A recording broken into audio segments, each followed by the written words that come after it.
Hey, it's Jason Houseman from worshipartistry.com here, and if you're a Worship Artistry member, you've probably noticed on a number of my recent lessons, my board's changed quite a bit. I generally keep it pretty much the same, but sometimes you want a little bit of inspiration. Sometimes something that was great is still great. It's just you need your ears to get something a little bit different. And for me, the impetus for this was, my amp had been in the shop for a long time, and I finally was able to pick it up. And when I got it back, I was like, man, I just want this amp to be itself. I want to get as much as I can out of the amp on its own.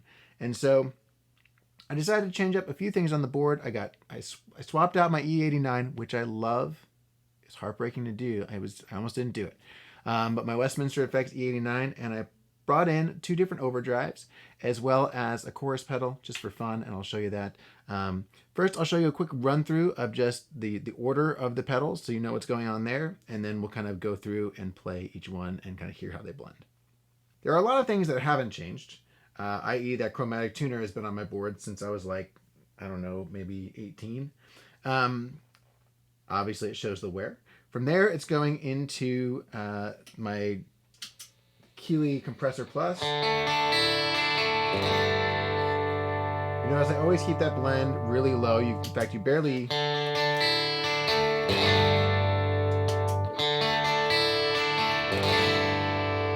Not a whole lot of difference there. I like it to be really clear. I really like the Compressor Plus. I love the blend knob. It's like my best friend. In the lessons, that's pretty much always on, unless I want some really standout delay kind of stuff. From there, we switched up the order here a little bit. I'm going into my organizer, my Earthquaker Devices organizer, which is an octave pedal. You've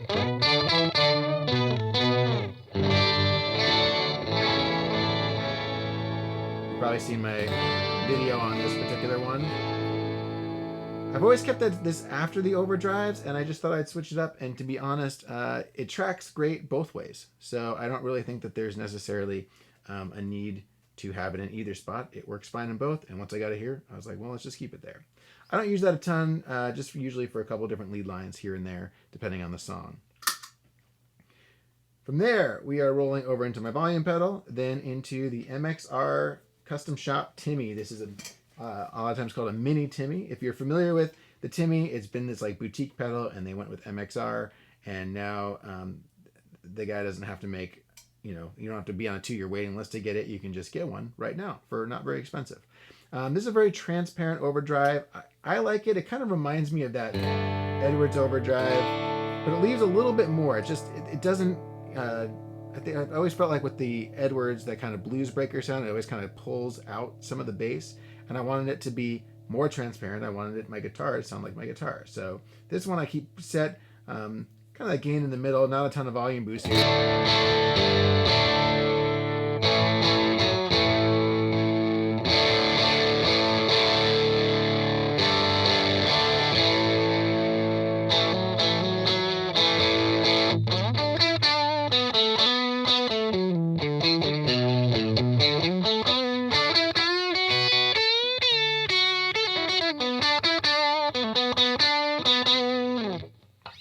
And for that, really, I like to use that just to kind of give things a little bit of a jump. If I'm going from kind of a real clean part into a lead or like a chorus, like big chords, this is a great fit because it doesn't do too much of a jump. And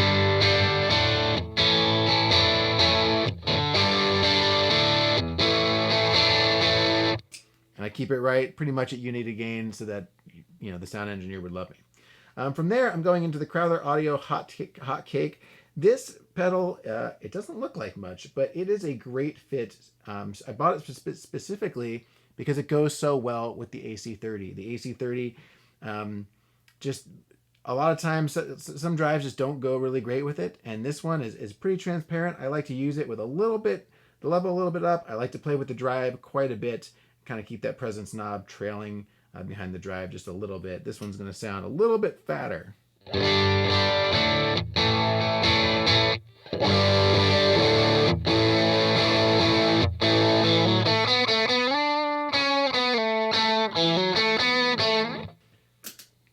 Thing I like about this one is if I crank up the drive, you can almost get fuzz-like tones.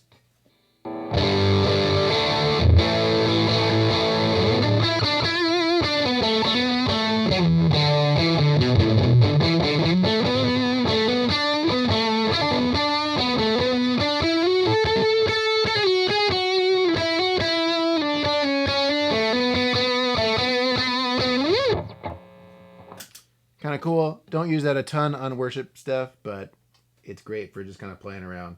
Coming out of that, we go into the amp, and then we are coming back out in the effects loop, and I've got a chorus pedal. Now, I don't use chorus a ton. I've never had a chorus pedal on my board. But just the way songs are going, a lot of things are kind of swinging back to the 80s. And so having a chorus is a nice thing to have. I didn't want to go and get some crazy thing. I wanted something that sounded really kind of original to like a legit 80s type tone. I wanted to kind of roll with that. And so I found this. This was only like, I don't know, it's like $80 or something. It's not very much. But it's by Moore. And it's called the Ensemble King. And it's clearly based on the Boss CH2.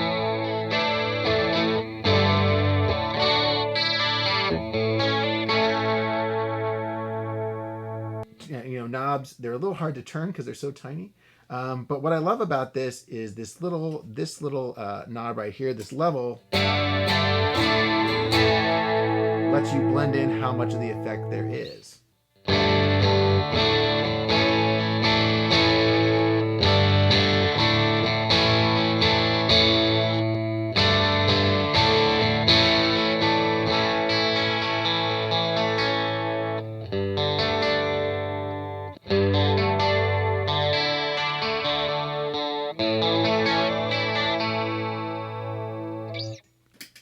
So it can be really subtle, or it can be, really strong. You can get like your Leslie effect on it. You kind of get all the main stuff.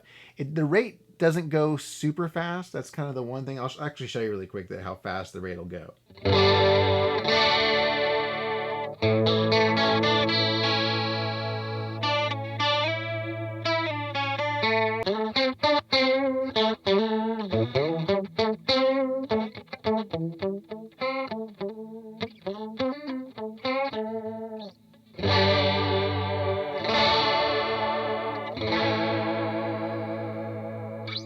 I feel like general rule of thumb with choruses is that fast chorus means kind of shallow depth. And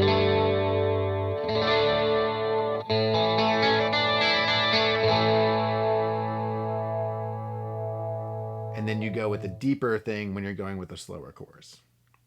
So anyway, that's the Ensemble King. Really fun little pedal to play with. From there, we're going into, you guys already know this, we're going into the Strymon tape delay there, or D-tape echo is what it's called, but it's like a tape delay, digital tape delay, followed by the Dispatch Master, always kind of on the end of the chain just because you want to have that reverb.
there you have it. That's the 2021 board.